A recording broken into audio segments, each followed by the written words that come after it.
Mapagpalang gabi po sa ating lahat. Amen. Pwede ba tanungin mo yung katabi mo, kumusta ka na ga? Kumusta ka na? Hallelujah. Anong sagot mo niya? Anong sagot niya? Sinagot ka ba nila? Ay, tanungin mo ulit, kumusta ka ga? Kumusta ka na? Yan, masaya. Amen po ba? Happy birthday po sa lahat ng birthday celebrators of June. At saka, belated happy birthday sa mga birthday celebrators of May. Hindi pa na natin sila binati. Kaya, pag kung po nakakalimutan, huwag pong magtatampo. Amen po, happy birthday po sa inyo lahat. At ngayong gabi po, tayo po ay We Are Super Blessed. Amen? Ang dami po nakasuot ng super blessed. At yan po ay isusuot natin sa Sunday. Dahil, bakit tayo super blessed? Kaninang umaga pa lang, nung tayo nagising, na ang mga tayo bumangon, nandun na po ang pagpapala na ipinagkaloob sa atin ng Lord. Amen? At tuloy-tuloy yan hanggang ngayon. Kaya sinong excited na patuloy na makareceive? Amen. Kaya sa gabi po ito, tayo narito, papurihin ang Diyos at kumain ng kanyang salita. Kung kanina po kayo ay kumain at this very moment ng mga post ninyo, at this very moment din, kakain tayo ng salita ng Lord. Amen? Na siya yung pong magpapasaya sa ating buhay at yung po ang tunay na pagkain na nagbibigay ng tunay na buhay. Kaya sabihin mo sa iyong kapatid, sa iyong katabi, kapatid, ako'y makikinig, kaya huwag mo akong istorbohan. Amen?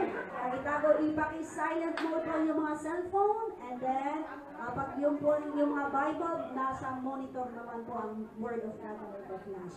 Kaya, i-ready nyo po yung mga tainga, yung mga puso, at makikinig po tayo ng salita ng Lord na idadalhin sa atin sa pamamagitan ng buhay ng ating kapatid na si Sister Ruby Reyes. Palakpakan natin natin po.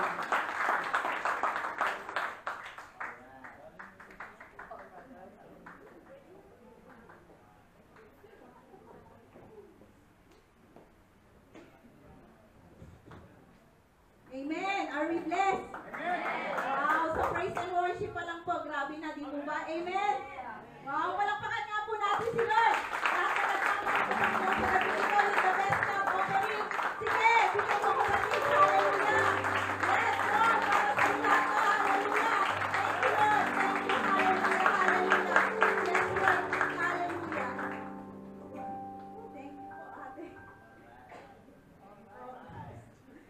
Handa na ba kayo? Purihin po ang dakilang Diyos sa gabing ito dahil muli na naman ay nabigyan po tayo ng privilege po na makapagpahayag ng kanyang banal na salita. At napakabuti po ng Diyos. Amen? God is good! All the time! All the time! God is good! Wow, mga gising na gising talaga. Talagang we are super blessed. Amen? Sige po, hindi na po tayo magtatagal. Magsimula na po tayo. I-quote na po natin ang ating pong covenant verse sa gabing ito on Luke 4:18-19, 1, 2, 3. The Spirit of the Lord is upon me, because He has anointed me to preach the gospel to the poor. He has sent me to heal the brokenhearted, to preach deliverance to the captives and recovery of sight to the blind, to set at liberty those who are oppressed, and to proclaim the acceptable year of the Lord. Our Lord is Jesus. He is the anointed one. Amen. Grabe, nagagandahan at nagagwapuhan. Hallelujah. Praise God. Sige po, inaanyayahan ko kayo na makibukas in the book of Galatians 5:13.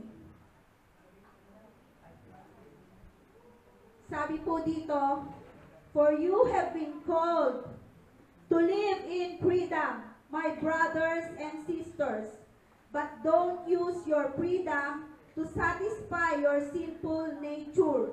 Instead, use your freedom to serve one another in love. Ang Diyos po ang mapagpala sa kanyang buhay at banal na salita. Saglit po tayong yumuko at manalangin.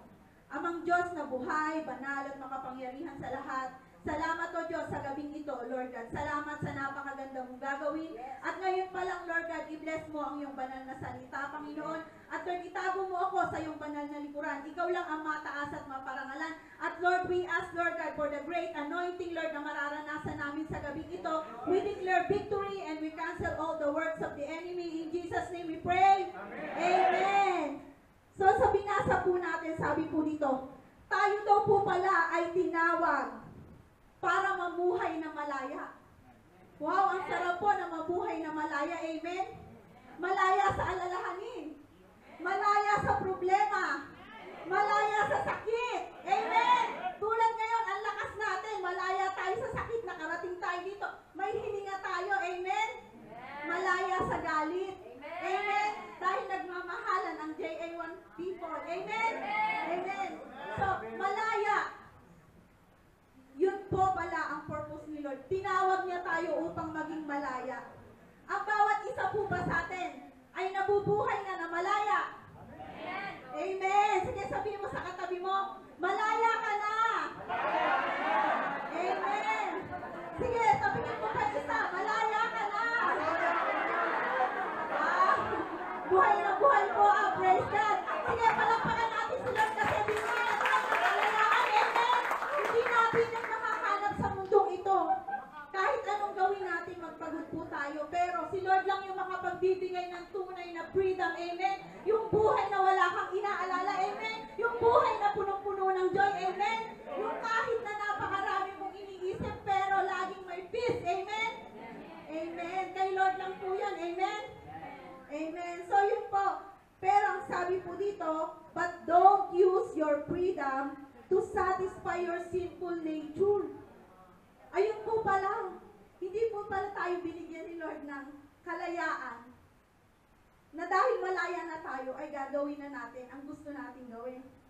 Or sinful nature. Mga, sabi nga, huwag nating uunahin yung laman. Dahil po, dapat po, mas malakas ang spirit, amen, na nasa sa atin.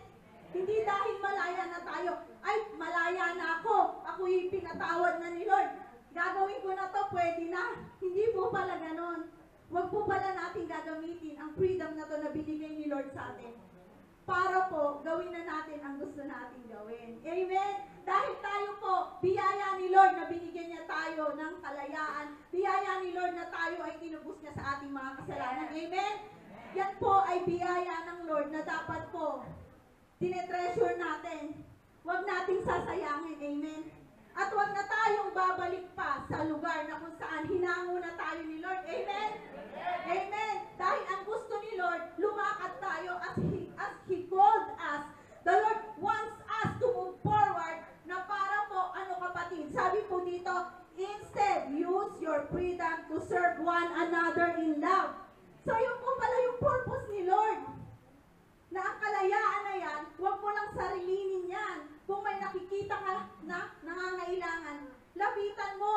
Kung may nakikita ka na kailangang ipanalangin, pinahihirapan ang karamdaman, you have the power, the anointing was upon us. Amen? We receive it already. So dapat po, i-share po natin. Amen? And we need to reach out those people po na hindi pa talaga po nakakalaya. Amen? Napakarami pong binibihag ng kaaway dahil ang kasinungalingan ng kaaway sa mundong ito ay nandyan. Pero bakit tayo tinawag ni Lord? Bakit niya tayo pinalaya? Upang po ang naranasan natin ay maranasan din po ng iba. Amen? Sige po, palakpakan natin si Lord. Hallelujah. Sa 1 Peter 2:16 po, sabi po dito, for you are free, yet you are God's slaves. Yun po pala yun. Ang tunay na freedom po natin, mga kapatid. Tayo na po ay alipin ng Panginoon. Nakita niyo po, God's slaves. So pag alipin na tayo ng Lord, siya na yung susundin natin, di ba? Sa mga amo nga, di ba, pag sinabi na, oh, hindi ka mag-holiday. Nako, linggo, paano kaya ito? Nako, gustong-gusto mo magsimba. Magbe-babysit ka kasi. Aalis ako, sabi ng amo. Di ba susundin natin? Kasi nga, amo. Si Lord pa kaya. Binigay sa'yo yung freedom para siya na ang magmahala sa buhay mo. Siya na yung mangalaga sa buhay mo. At lahat ng nais ng Lord ang gagawin mo at lalakaran mo. Amen? Sabi po dito, for you are free, yet you are God's slaves. So don't use your freedom as an excuse to do evil. So yun po pala yun. Siyempre po, pag tayo po ay alipin na ng Panginoon, sa Kanya na tayo maglilingkod. Amen? Hindi na sa labas, hindi na sa ibang bagay, hindi na po sa mga bagay na makamundo at makalaman, sabi nga. But we will serve the Lord dahil siya po ang nagbigay sa iyo ng kalayaan. Amen? Yung malaya ka na nakakasamba sa Kanya, di ba? Yung malaya ka na nakapaglilingkod, di ba? Napakalaking pabor, kapatid, biyaya ng Panginoon na malayo tayo sa pamilya natin. But we are here. Anong oras po? Pero may kagalakan, di ba? May kalakasan, di ba? Palakpakan mo ang Diyos dahil malaya ka. Malaya ka lumapit sa Kanya in times of trouble. Malaya ka na humiling sa Kanya. Malaya ka na tumawag sa Kanya, kapatid. Siya lang po yung anytime pwede mong lapitan. Siya lang yung nandyan lagi para, sagutin ang pangailangan natin. Para palakasin ka, kapatid. Grabe si Lord, di ba? Amen. Amen. Palakpakan po natin ang Panginoon. Ako po ay natutuwa kasi napakabuti ni Lord. Nung tinext po ako ni Pastora na ako po yung mag-share tonight, hindi ko po talaga alam kung okay sa amo ko kasi nga po 10 po talaga yung out ko. Pero by faith po talaga, nag-okay ako, hindi ako nagsabi kay Pastora na titingnan ko po. Hindi po ako bahala na si Lord. Basta sabi ko, pag para kay Lord talaga, dapat malakas yung loob natin na gawin, di ba? Huwag tayong magdadoubt. So nagsabi ako sa amo ko, at sabi kaya naman ni Lord, talagang kahit na 8:30 sila dumating, minadali nilang kumain, pati yung matanda. So nakakatuwa po kasi, pag talaga si Lord yung kikilos, walang imposible, walang hadlang, hindi mananalo ang gawa ng kaaway. Amen? Kasi nakikita ni Lord yung heart natin, na gusto natin, na sumunod sa pinag-uutos niya. He called us, diba? At nais ni Lord kung ano yung kalooban niya, yun yung sundin mo. So, sa gabing ito, binigyan ako ni Lord ng privilege makatayo at purihin ang Panginoon kasi pinayagan ako ng amo ko. Di ba nakakatuwa talaga? Although talagang nagmamadali, pero biyaya ni Lord, di ba? Kasi sa iba naman hindi pa pwede yun. Pero ang bago ko pa sa work. So, palampakan natin si Lord kasi nakasama natin ng isa't isa sa loob. Hallelujah. Sabi po dito sa John 8:32, then you will know the truth, and the truth will set you free. Wow! Grabe, no? Amen po! Dahil sa katotohanan po, sino po yung katotohanan na ano yun? Si Lord yun, di ba? Dahil sabi na sa John 14:6, sabi po doon, I am the way, the truth, and the life. No one can come to Father except through me. So it means po malinaw, kapatid, na tinutukoy po. Then you will know the truth, and the truth will set you free. Mapalad po tayo, di ba? Na nakakilala tayo kay Lord. Amen? That He chose us, He saved us. At dahil po doon, naranasan natin yung yung kalayaan na binigay niya sa atin. Amen? Kasi po, kung wala po ang pagkilos ni Lord, napakahirap po, di ba? Kung wala po ang presensya ni Lord sa buhay natin, napakahirap po, kapatid. Wala tayong magagawa kung walay tayo sa Panginoon. Amen? Di po ba? Si Lord kasi, kailangan natin si Lord, siya yung nagbibigay sa atin ng kagalakan, kalakasan. Hindi mabibigay ng sino man, hindi mabibigay ng anuman, kapatid. So, we must offer our life unto the Lord. Na lagi nating gamitin ang buhay na ito, na maging instrumento, na maging pagpapala sa Kanya. Amen? Na gamitin mo ang kalayaan na tinanggap mo, kapatid, to reach out more people. Magdala ka ng mas marami pang kaluluwa. Mag-disciple ka. Di po ba? Malaya tayo na gawin yun, kapatid. At alam ko po, pag kay Lord, kayang-kaya natin gawin. Amen? Amen. Sige po, makibukas po tayo sa Matthew 15:21-28.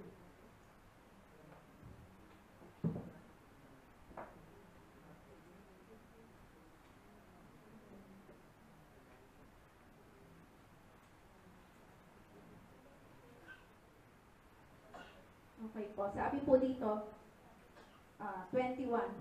Umalis doon si Jesus at nagpunta sa lupaing malapit sa Tiro at Sidon. isang Kananeya na nakatira doon ang lumapit sa kanya na sumisigaw, Panginoon, anak ni David, maawa po kayo sa akin. Ang anak kong babae ay sinasapian ng demonyo at labis na pinahihirapan ito. Ngunit hindi sumagot si Jesus. Lumapit ang kanyang mga alagad at sinabi kay Jesus, paalisin nga po ninyo siya. Napakaingay niya at sunod ng sunod sa atin. Sumagot si Jesus, sa mga naliligaw na tupa ng sambahayan ng Israel lamang ako isinugo. Ngunit lumapit sa kanya ang babae, lumuhod ito at nagmakaawa. Tulungan po ninyo ako, Panginoon. Kapatid, sa sitwasyon po ng Kananeya na ito, lumalapit siya sa Lord, diba? At inilalapit niya ang anak niya na pinahihirapan ng demonyo. Gusto niyang makalaya ang anak niya. Gustong-gusto niya na palayain ng Lord. At naniniwala siya, may faith siya na si Lord kikilo sa buhay ng anak niya. Amen? That's why pumunta talaga siya doon. That's why nakikiusap siya. Pero ano po ang sabi, diba? Yung mga apostol nga po, sabi po dito, ngunit hindi sumagot si Jesus. Lumapit ang kanyang mga alagad at sinabi kay Jesus, paalisin nga po ninyo siya.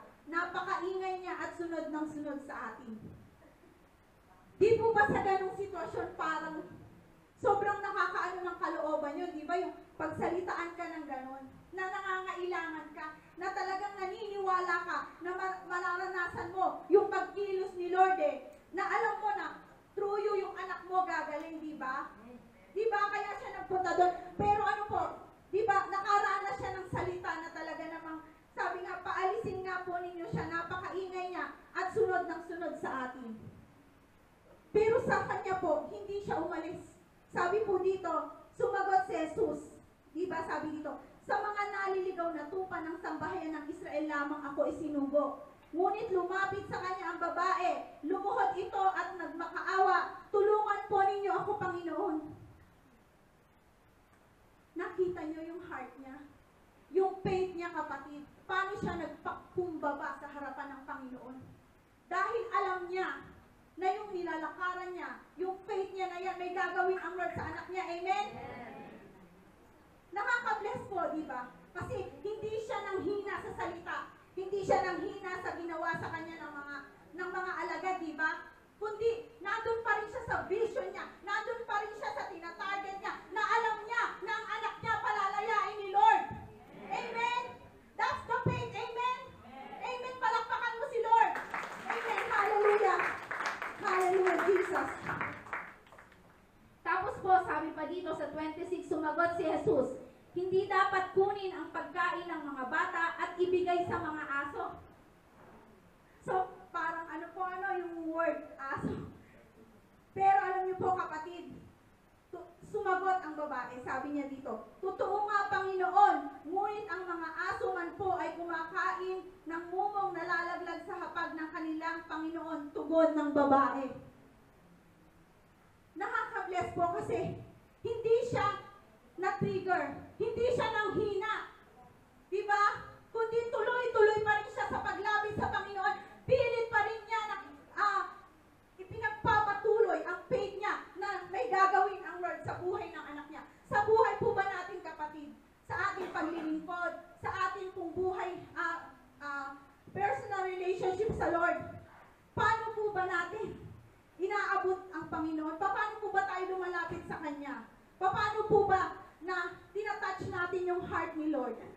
Sa pagdating po ba ng mga panahon na may nararanasan tayo na discouragement, may nararanasan tayo na parang hindi na natin kaya yung sitwasyon, tuloy-tuloy pa rin po ba? Dahil alam natin na may mangyayari. Dahil alam natin that in God's perfect time, there's a reward na matatanggap natin. Yes. Palakpakan po natin si Lord. Hallelujah. At sinabi sa kanya ni Jesus, Ginang, napakalaki ng iyong pananampalataya. Mangyayari ang hinihiling mo. Wow! Palakpakan mo si Lord sa gabi ito, kapatid. Tingnan mo ang babae ito kung paano ang faith niya. In-extend niya ng in-extend, diba? Kahit nagpakumbaba siya, ginawa niya, kapatid. Para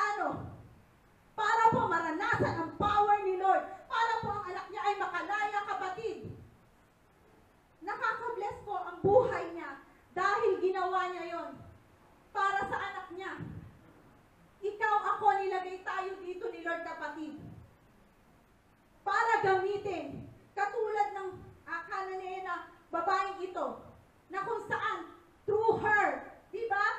At noon di gumaling ang kanyang anak. Wow! Grabe di po ba? Noon di gumaling ang kanyang anak. Gusto po ba natin na gamitin din tayo ni Lord na sa kabila po na may mga nararanasan tayo, sa kabila na may mga hindrances minsan, sa kabila na may mga test minsan, sa kabila na kailangan natin magpakumbaba, kailangan natin gawin para po maranasan natin na gamitin din tayo ni Lord. Amen? Na maging malaya tayo sa pagpapahayag po, pag-reach out, para po kapatid, gamitin ka na may makalaya din through you. We are so blessed po kapatid kasi we are in the JA1 family and alam po natin ang gift po na mayroon po ang iglesyang ito. On the inner healing and deliverance po. Nakita na po natin simula pa sa buhay ng ating mahal na Bishop, kay Rev Wilson, sa mga lingkod po ng Panginoon, ng mga pastora po natin, na kung paano ginagamit para po, ano po, may pagalingin ng Lord. Kapatid, meron ka din yan. You have that power inside you. Kapatid, this is the time po. Pinalaya ka ni Lord. Sabi nga po, pinalaya tayo. Use your freedom to serve one another in love. Na magkaroon tayo ng tunay na kahabagan, na wag lang tayong masyahan na tayo lang, na pamilya lang natin. One day, naniniwala po ako ang bawat isa na nandirito. Alam ko po na marami rin pong pagagalingin through you. Amen?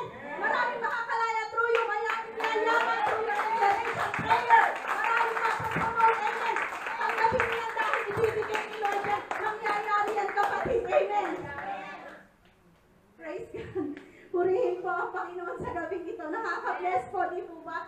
Amen po. Kasi po, tunay nga po, kay Lord lang natin matatagpuan yung kalayaan na to.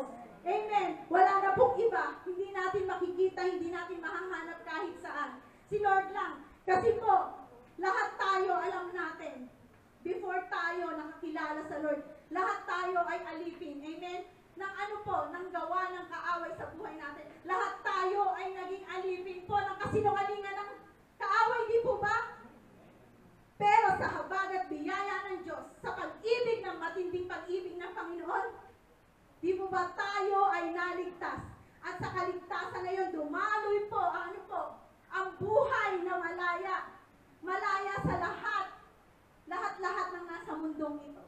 Amen. So we must focus po our heart, our eyes, our faith unto the Lord. Doon po sa kalangitan. Kapatid, huwag ka pong ma-struggle kung minsan parang ang dami-dami mong nararanasan dito sa lupa. Parang ang dami-daming struggle. Parang bakit ganito, bakit ganon. Ang dami mong katanungan. Pero kapatid, tandaan mo, you are super blessed. Amen? Bakit? Kasi kapatid, sa gabing ito, mapalad ka na pinipili mo na sambahin ng Diyos. Amen? Wala ka sa labas. Diba? Wala ka sa labas at sa loob ka. At nararanasan mo yung kapangyarihan ni Lord na ginagawa sa gabing ito. Di po ba? Amen. Hallelujah. Sige, tapikin mo yung katabi mo. Okay. Amen. Hallelujah.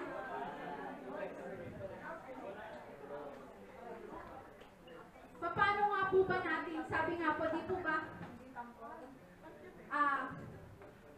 but don't use your freedom, balik po tayo sa Galatians 5:13, but don't use your freedom to satisfy your sinful nature.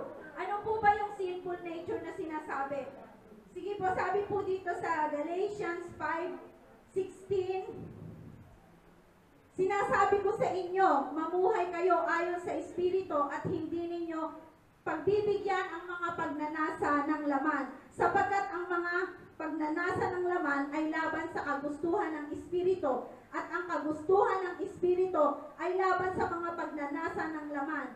Magkalaban ang dalawang ito, kaya napipigilan kayo sa paggawa ng nais ninyong gawin. Kung pinapatnubayan kayo ng Espiritu, wala na kayo sa ilalim ng kautusan. So yun po pala, kailangan po tayo, kapatid, live according to the guidance of the Holy Spirit, kapatid. para po tayo ay manatiling malaya sa lahat ng kasalanan, malaya po sa mga sakit at karamdaman, malaya po sa doubt, malaya sa fear, di ba? Minsan po, may kwento, siya po ay lumaki na walang ama. Ngayon po, ang batang ito, sa kanyang paglaki po, okay naman sila ng mother niya, pero may kulang sa buhay niya. So parang iba yung naging, niya sa heart niya, parang masaya siya outside, but inside wasak po siya. So lumaki siya, hanggang sa ang mother niya, nakapag-asawa ulit. So medyo naibsan daw yung niya, yung feeling niya na hinahanap niya yung father niya. Pero sa nangyari po, nung nagkaanak na po yung mother niya at stepfather niya, parang doon niya naramdaman na mag-isa na naman siya. So, lumaki po siya na, sabi nga po ay, siya ay punong-puno po ng lungkot, punong-puno ng tanong, punong-puno ng sama ng loob. Pero sa buhay niya, naging tagumpay siya kasi marami siyang naging achievements, talagang maganda yung naging buhay niya. Pero deep inside po, merong hindi buo sa kanya. Alam niyo po ba kapatid, ang batang ito hanggang sa tumanda, nagdalaga na po, ay nakakilala one day sa Lord. At alam niyo po, doon po siya nabuo, doon siya nakalaya sa lahat po ng nararamdaman niya. Sa sarili niya, sa lahat ng awa, lahat ng lungkot, lahat ng hinahanap niya. Doon niya daw po nakita na kay Lord lang pala niya makikita yung tunay na pag-ibig. Amen, palakpakan natin si Lord. Diba? Sa naranasan ng batang yun, diba? Grabe, si Lord lang makapagbibigay, no? Si Lord, pinalaya siya sa lahat ng sakit. Hindi lang naman pumisan ang sakit sa katawan, diba? Physical. But then, inside, minsan mas matindi yan, diba? So, pinalaya po siya. Pinalaya siya sa lahat ng nararanasan niya sa loob niya. At grabe po, ngayon nagsiserve na siya kay Lord. Palakpakan natin si Lord. Ganun si Lord. Pag nagbigay, grabe, ibang-iba, grabe kapatid, ang gagawin sa buhay natin. Yes, amen. Sa bawat isa sa atin. Amen. Hallelujah. Sige po, ituloy po natin sa Galatians 5:19. Hindi makakaila ang mga gawa ng laman, pakikiapid, kahalayan at kalaswaan, pagsamba sa Diyos-Diyosan, pangkukulam, pagkapuot, pag-aaway-away, pagsiselos, pagkakagalit at kasakiman, pagkakampi-kampi at pagkakabahabahagi, pagkainggit, pagpatay, paglalasing, walang habas na pagsasaya, at iba pang katulad nito. Muli ko kayong binabalaan, ang gumagawa ng mga ito ay hindi na magkakaroon ng bahagi sa kaharian ng Diyos. So sa narinig po natin, yun po pala yung sinasabi dito na sinful nature. Yan po yung mga gawa ng laman, kapatid. But we are blessed, amen. Dahil dyan po tayo pinalaya ni Lord at wala nang muling babalik, amen. Amen. Lahat po tayo dumanas po ng iba't ibang buhay. Di po ba simula sa pagkabata natin? Pero nang makilala natin si Lord, nang iligtas niya tayo at binigyan niya tayo ng buhay na ganap at kasisiya, nakalaya tayo, amen. Napakasarap, di po ba? Amen! Praise God! Palakpakan po natin muli si Lord. Hallelujah! So, live according to the guidance of the Holy Spirit po. Kailangan po, kapatid, para manatili tayo sa buhay na ito, na patuloy na malaya na nakapaglilingkod, patuloy na malaya, kapatid, na si Lord yung nag-guide sa atin, si Lord yung ating sinusunod sa buhay natin. Sabi po dito, dapat po, we live according to the guidance of the Holy Spirit. At kung tayo po ay nabubuhay ayon po sa banal na Espiritu ng Panginoon na nasa sa atin, sabi po dito sa Galatians 5:22, ano po ba ang bunga ng Espiritu? Kailangan po na ang bunga na ito ay patuloy na makita sa buhay natin, patuloy nating gawin at lakaran. Amen? Kasi po, ito po yung ating magiging, sabi nga po, through this fruit of the Holy Spirit na nasa sa atin, hindi po na makapananaig ang gawa ng kaaway. Amen? Kahit anong hila sa'yo niyan, kahit na pilit kang inaagaw, amen? Kahit na feeling mo, hindi mo na kaya, makakaahon ka pa rin, kapatid, dahil pinalaya ka na. Amen? si Lord sa gabi ito. Live in freedom, kapatid. Live in freedom. Binigay na ni Lord ang kalayaan na yan. Huwag nating sayangin at huwag na tayo magpatumpik-tumpik because the Lord is coming. Hindi natin alam kung kailan. Gaano ka nakatagal na nakakilala sa Lord? Sa mga panahon na yan, may na-disciple na po ba tayo? May naging bunga na tayo? Kapatid, let us do our part now. Alam po natin the purpose, why God called us. The purpose is to share His word. Amen. To share that freedom na nasa sayo. Amen. At huwag mong sarilinin, kapatid. Amen. Hindi na po ito ang time na tayo po ay ma-discourage. Hindi na po ito ang time, kapatid, na tayo manghina. Kundi we must push. Go, go, go. Move forward. Amen. Amen. Amen. Palakpakan mo si Lord. Hallelujah. Sabi po dito sa Galatians 5:22, subalit ang bunga ng Espiritu ay pag-ibig, kagalakan, kapayapaan, pagtsatsaga, kabaitan, kabutihan, katapatan, kahinahunan, at pagpipigil sa sarili. So yun po, in times na merong mga sitwasyon na parang, naku, magkakasala ka na, self-control. Kunin mo yan. Pag naiinis ka, nagagalit ka na, nagtatampo ka na, love, love. Yun po yun, kapatid. That's why binigay ni Lord to sa atin. Para gamitin natin. Amen. Para po hindi tayo mahina ng gawa ng laman. Dahil ang laman po ay mahina. Ngunit ang Holy Spirit that is within us ay malakas. Amen. Dahil si Lord yan, hindi tayo yan. Hallelujah. So yun po, kapatid. Alam po natin at alam ko po sa gabing ito na ang Lord po muli pinakita niya sa'yo that you are precious. You are chosen. Amen? Amen. Amen. Dahil po, binigyan ka niya ng kalayaan. Kalayaan sa lahat ng kapighatian sa mundong ito. Kalayaan, kapatid, sa kalungkutan. Kalayaan sa mga takot. Amen?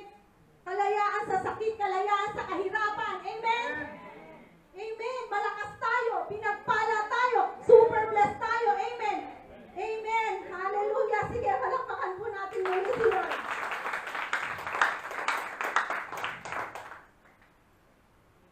Sabi po dito sa John 8:36, so, if the Son sets you free, you will be free indeed.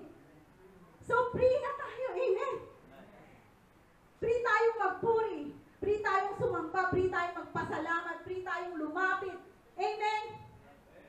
Nasa sayo na, kapatid, binigay na ni Lord. At alam ko po sa gabing ito, si Lord po nangusap sa buhay natin. This is the time, kapatid, na we need to search our heart. We need to search po yung ating pong mga ginagawa para sa Lord, ang ating paglilingkod. Ngayon po natin, kapatid, tingnan, malaya na po ba talaga tayo? Amen. Kung may nakikita kayo na panluloko pa ng kaaway sa inyo, kung may nakikita kayo na parang pilit pa rin kayong hinihila ng kaaway na magkasala sa bagay na yan, sa sitwasyon na yan, alam nyo, kapatid, kaya ni Lord yan. Kaya kanyang palakasin. Kaya kanyang patatagin, kapatid. Huwag kang susuko. Katulad ng babae na Canaanea na to, hindi siya sumuko, hindi nanghina, hindi na discourage, bagkus nagtuloy-tuloy. At ano po, pinagaling ang anak niya, di ba? So, sa bawat isa po sa atin sa gabing ito, sabi po sa Luke 4:18-19, the Spirit of the Lord is upon me, because He has anointed me to preach the gospel to the poor. He has sent me to heal the brokenhearted, to preach the gospel to the poor. He has sent me to heal the brokenhearted, to proclaim liberty to the captives and recovery of sight to the blind, to set at liberty those who are oppressed, and to proclaim the acceptable year of the Lord. So you are, pinili ka ni Lord. Tingnan niyo yung kapangyarihan ni Lord. Yung Spirit of the Lord na yan, nasa sayo na yan eh. So gagamitin niya tayo, di ba? Di ba? Amen? Tayo yan, nagagamitin ng Lord. You have that anointing, you have the power na binigay na sa'yo ni Lord. Sige po, basahin po muna natin sa Tagalog po. Sa Luke, basahin ko lang po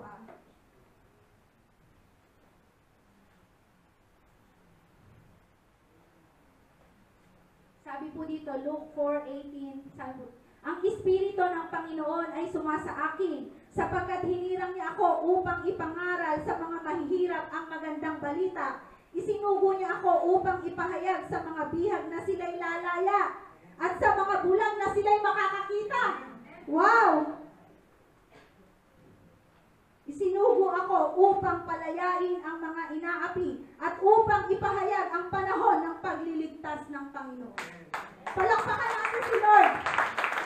Amen. So nakita po natin, darating ang Lord. Para ano po? Para iligtas tayo at makasama natin siya. Para matanggap natin ang reward na nakalaan sa iyo at sa akin. So, tuloy-tuloy lang po tayo at patuloy po nating mararanasan ang kakaiba pang pabor, kakaibang pagpapala at kakaibang pagkilos ni Lord sa buhay ng bawat isa sa atin. Amen. Just focus unto the Lord. Siya po yung nagbigay sa inyo ng kalayaan, hindi ang sino man. Kaya do not be distracted sa mga bagay sa mundong ito. Sino man yan, ano man yan na nagiging hadlang sa iyo para magtuloy-tuloy. Kapatid, hindi siya ang nagligtas sa iyo. Hindi siya ang pumili sa iyo. Hindi siya ang nagpalaya sa iyo. Si Lord yun. Kaya po dapat give our best and focus sa Kanya lang po. So, purihin po natin ang Panginoon. Bago po ako magtapos, gusto ko lang pong i-share kasi I'm so blessed po. Na tunay po, sa paglilingkod natin, walang nasasayang. Tunay na napakatapat ng Diyos sa buhay ng bawat isa sa atin. Ako po ay tuwang-tuwa kasi last time, sabi ng anak ko na kasi po, third year accountancy na po siya. So, this coming August po, 4th year na siya. Sabi niya, Mami, ang hirap ng exam. Hindi ko alam kung maipapasa ko yung accounting. 3 daw kasing sabay-sabay. Sobrang hirap. So, in-encourage ko siya, minessage ko siya. Alam niyo po, napakabuti ni Lord kasi nung isang araw sabi niya, yes, thank you Lord, yun yung message niya. Naipasa ko yung accounting. So, 4th year accountancy na rin siya. Kaya buti ni Lord, dadalhin pa sa may mga anak na nag-aaral. Amen.